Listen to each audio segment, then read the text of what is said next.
عمرك حسيت إن الوحدة ممكن تكسرك وتدفعك لقرارات عمرك ما كنت تتخيلها؟ أنا نورة، واللي هحكيه النهاردة مش حكاية عادية، دي لحظة قلبت حياتي كلها وندمت بعدها ندم عمري كله. اسمعوا القصة للآخر، لأنها مش بس حكاية، دي رسالة لأي حد ممكن يغلط بسبب لحظة ضعف. أنا نورة، عندي 28 سنة، مطلقة بقالها سنتين وبعيش لوحدي من وقت الطلاق. حياتي كانت ماشية بصعوبة، الوحدة كانت بتاكلني يوم ورا يوم. جوزي السابق كان بخيل، ما يعرفش يعني إيه مسؤولية. كنت بحس إني عايشة مع غريب، ولما الطلاق حصل حسيت إني اتحررت، بس كمان اتحبست في عزلة محدش يحس بيها غير اللي جربها. كنت بحب الحياة، بحب الخروج والضحك والونس، بس فجأة لقيت نفسي وحيدة في شقة فاضية وجدرانها بترد عليا بدل ما الاقي حد يسمعني. كنت دايما أقول لنفسي، هو فين الإنسان اللي يحس بيا، اللي يشوف الخير اللي جوايا؟ بس الإجابة كانت صمت طويل. في يوم من الأيام كان في حاجة بسيطة جدا حصلت، قلبت كل حاجة. الشباك في أوضتي كان مكسور، والدنيا كانت شتا وبرد، والهواء داخل من كل ناحية. حاولت أدور على نجار يصلحه، ملقيتش حد، فاضطريت أطلب مساعدة البواب آدم. آدم كان راجل بسيط جدا، طويل وعريض، شكله ملفت للنظر، بس أكتر حاجة كانت مميزة فيه إنه طيب ولسانه حلو، دايما يساعد أي حد في العمارة من غير ما يشتكي.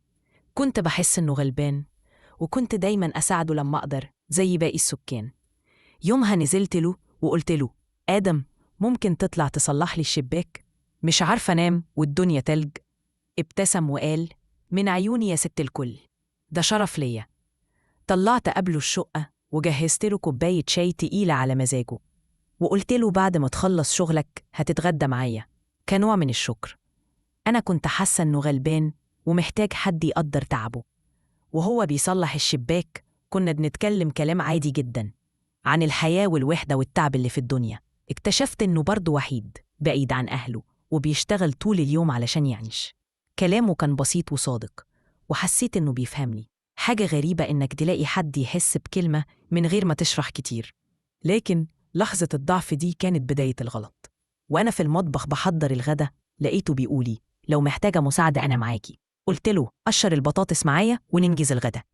قعدنا نضحك ونتكلم ونسينا الدنيا كلها، كلمة من هنا وكلمة من هنا، وضحكة بسيطة ولحظة صمت مليانة كلام. وبعدها حصل اللي ما كنتش أتوقعه. مش هقدر أوصف التفاصيل، لكن اللي حصل بعدها خلاني أحس بندم وخوف وقلق ما حسبهمش في حياتي كلها. حسيت إني سمحت للوحدة تكسرني، وإن لحظة فراغ كانت كافية تدفعني للغلط. آدم بعد ما خلص شكره وأكل ومشي، وأنا فضلت قاعدة في مكاني تايهة. كنت ببص في المراية ومش عارفة أنا مين. كنت بقول لنفسي، إزاي سمحت لنفسي أوصل للدرجة دي؟ والصدمة الأكبر تاني يوم الصبح صحيت على خبط على الباب. كنت متخيلة إنه حد من أصحابي أو جار. لقيته آدم واقف، قال لي وهو بيبتسم، إيه رأيك نكمل اللي بدأناه امبارح؟ ساعتها قلبي وقع، حسيت إن كل حاجة حواليا بتنهار. حسيت إني وقعت في فخ، وإن اللي كنت فاكرة إنه مجرد لحظة عابرة ممكن تتحول لعبء يطاردك. وقتها فهمت درس عمري ما هنساه، الوحدة أخطر من أي حاجة، ولو ما عرفناش نواجهها بقوة ممكن تكسرنا وتخلينا نغلط غلطات نندم عليها طول عمرنا.